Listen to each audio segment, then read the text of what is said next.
నువ్వు ఎలాంటి గోల్ పెట్టుకోవాలి అంటే, గల్లీకి ఒకడు ఊరికి 10 మంది దాన్ని ఈజీగా రీచ్ అయ్యేలా ఉండకూడదు.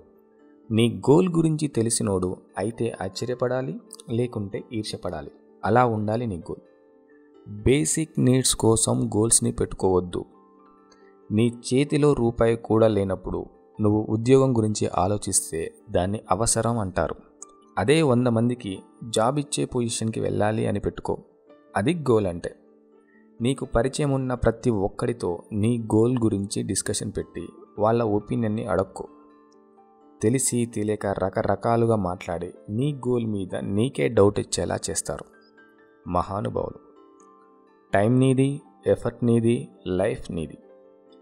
నీ గోల్ మీద ఫైనల్ డెసిషన్ కూడా నీదే అవ్వాలి. ప్రతి మనిషి లక్ష్యం పెట్టుకుంటాడు, ప్రయత్నం కూడా చేస్తాడు. కానీ చాలామంది మధ్యలోనే డ్రాప్ అవుతారు. నీ లక్ష్యం ఎంత పెద్దదైతే నీకు అన్ని అడ్డంకులు, అన్ని అవమానాలు ఎదురవుతాయి. అవి చాలా కామన్ కారణాలకు ఆగిపోకూడదు. వాటిని దాటుకొని పోవాలి. నీ గోల్ని రీచ్ అవ్వాలంటే నీకు క్లారిటీ ఉండాలి. ఆ క్లారిటీ నాలెడ్జ్ నుంచి వస్తుంది. నాలెడ్జ్ పెరగాలంటే నీకు ఇంట్రెస్ట్ ఉండాలి.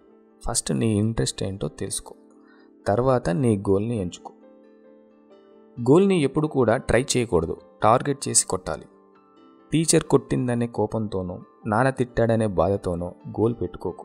ఎందుకంటే కోపం, బాధ అనే ఎమోషన్స్ కాలంతో పాటు తగ్గిపోతుంటాయి. ఎప్పుడూ నీ పక్కనే ఉండే బాధల కోసం, అప్పుడప్పుడు కష్టాలు తెచ్చే కన్నీళ్ళ కోసం నీ గోల్ని వదిలేయొద్దు. ప్రతిరోజు రాత్రి నువ్వు నిద్రపోయే ముందు నీ గోల్ కోసం ఈరోజు ఏమైనా చేసావా లేదా అని గుర్తు చేసుకో. నీకే తెలుస్తుంది నువ్వు రేస్లో ఉన్నావా లేక అవుట్ ఆఫ్ ఫోకస్లో ఉన్నావా అని. నీ పాత వర్కింగ్ స్టైల్ మార్చకుండా నీ కొత్త లక్ష్యాలని ఇన్ టైంలో చేరుకోవడం impossible. Forget yesterday obstacle, focus on your goal.